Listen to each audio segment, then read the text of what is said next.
The problem with innovation and businesses is, number one, that they treat innovation as a buzzword and not as an actual strategy, right? Most of us confuse innovation with the ability to think or with the ability to come up with an idea that might produce a certain short-term result.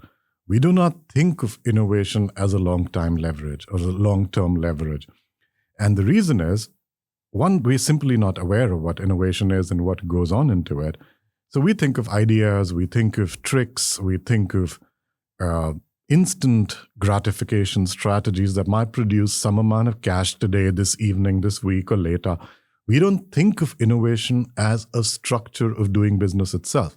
And that is where a major chunk of problem lies when businesses stagnate or they compete or they struggle for market shares or they struggle to even stay relevant because they haven't structurally thought about it. What does structural innovation mean is, for example, if you're thinking about the end result of innovation, of course, is to grow the business, to get a lot more people to buy what you're selling at better prices and probably at a better scale for you. That's the end result of innovation, and that's the structure essentially of innovation. People tend to think of in pockets. So I have a very good system, actually. If you think of 5 objectives of what innovation is supposed to give you, at the very front end of innovation will be your positioning, right? The way you are positioned, the way you are strategically positioned, what does it communicate to a potential client? So the first one's positioning. From positioning, people move into pipeline, right? How is your pipeline structured? Now, my experience tells me pipeline determines the success of the entire business. If you have a healthy pipeline, you'll have a healthy business. 99% of all problems die and live at the pipeline. So the second thing is the pipeline. The third thing is your pitch. You have pipeline coming in. Do you have an effective sales process or a structured pitch which tells people what you do and helps them go into the next section, which is your pricing strategy? And from pricing strategy, you finally move to profits or scale. So those are like the 5 Ps that are structured. Now, most businesses will think of innovation in one of these pockets, right? They'll think, oh, we don't have enough sales calls booked today. Let's fix the pipeline. Or we have a good pipeline going. We're not converting enough. Let's fix the pitch today. Or we have a good pitch going, but we still don't have enough cash. Maybe there's something wrong with the pricing. So they go very tactically from one to the other, depending on what's the flavor of the month. And that's how we treat innovation, confusing it with an idea to solve my most recurring problem. Whereas the structure involves, you can walk into a business in any business and ask them a very simple question around these 5 Ps, which is around position, pipeline, price, profit, pitch. Where is your problem? If they tell you, for example, that my problem is my sales calls aren't converting enough, right? Okay, so you have a pitch problem. Do you have enough of a pipeline so that you have enough pitches? No. Oh, so you have a pipeline problem. Are enough people joining on the pipeline? No. Eventually, you'll go to the positioning problem. It all begins there, but positioning has to be structured to flow into these 5 elements. And when you tie in all the elements, you've got your innovation structure. If you're cracking any one of the elements, you're firefighting. You're not innovating. Innovation, largely versus strategic innovation, the difference is strategic innovation is at the level of strategy itself, where you are innovating with the way the business is done rather than innovating the product or the service. People tend to innovate their products or services, comprehending or thinking through, oh, maybe this is the next big idea that the customers would want, but that's not the strategy, right? Product and service level innovations is about creating something that people might buy eventually or may not buy eventually, but thinking about the whole strategy, which is thinking of the whole cycle, the way business is done, transaction is collected, and the customer is served, innovating in the whole cycle of the business model is strategic innovation, which is at the level of strategy itself. Most people think of it as 2 different compartments, right? The purpose of strategy in most people's heads is to exploit an outcome, that I should get maximum returns out of this. The outcome is an outcome of the way things were done. And in the way things are done, when you innovate, that itself, that is strategic innovation, where you're thinking through the whole cycle of events rather than just thinking through a fragment of a particular business. The number one leverage and the number one strategic innovation that produces outsized results is to innovate at the level of extreme front end and not back end.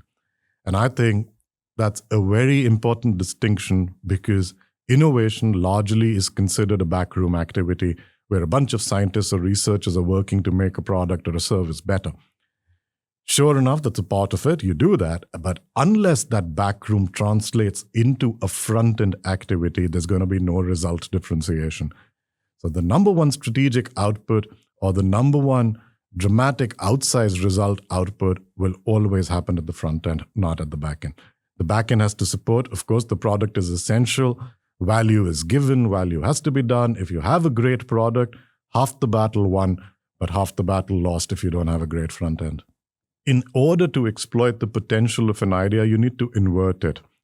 We tend to think in terms of having an idea. For example, you might get a thought of this is the angle or this is the hook I want to create in my advertising campaign, for example. Then you'll design the ads. Then you'll design the experience, what will happen when a person responds to that ad. But you've got to change it backwards and design the idea for the front end rather than create the front end based on an idea.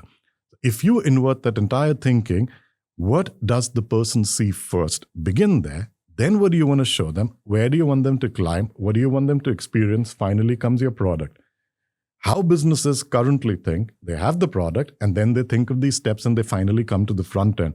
Design the business for the front end. Don't design the front end for the business, right? And that changes everything.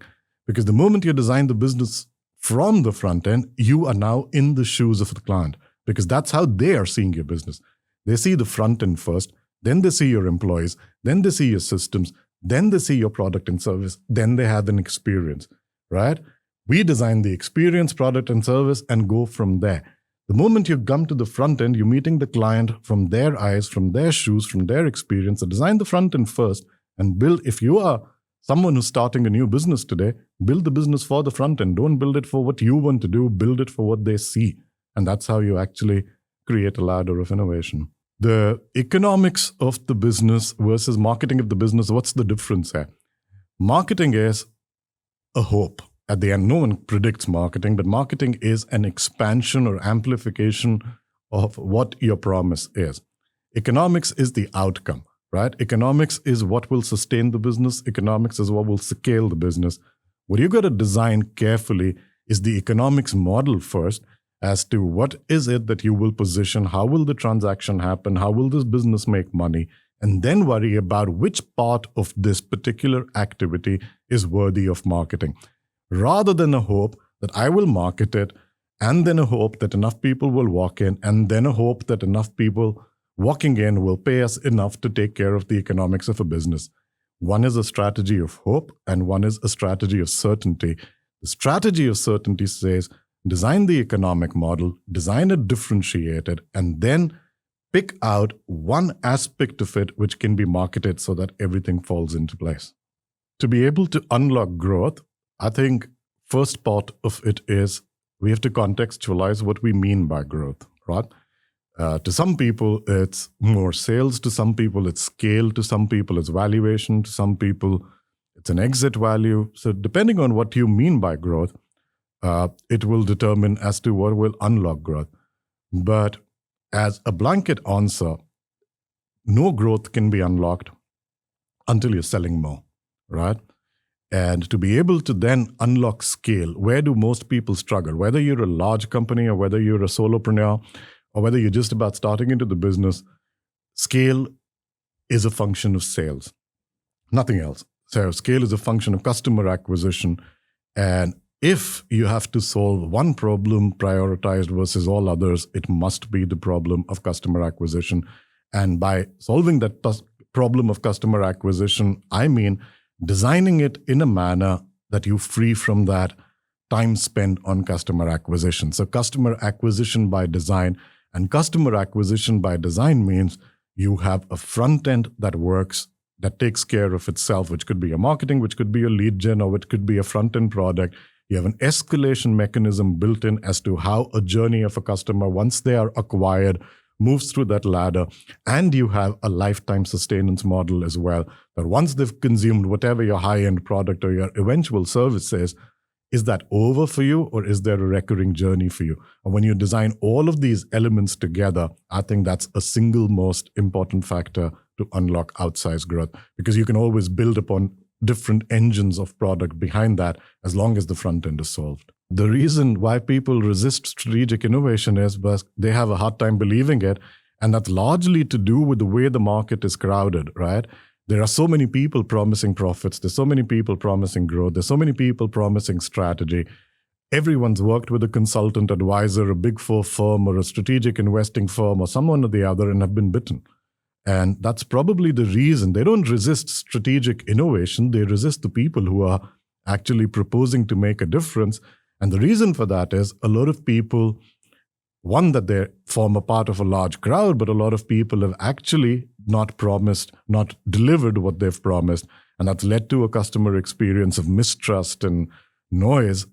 And in that noise, again, because there is mistrust and because there's so many people promising that stuff, it's even more critical to be able to differentiate and differentiate with integrity so that you're able to walk the path to fulfillment.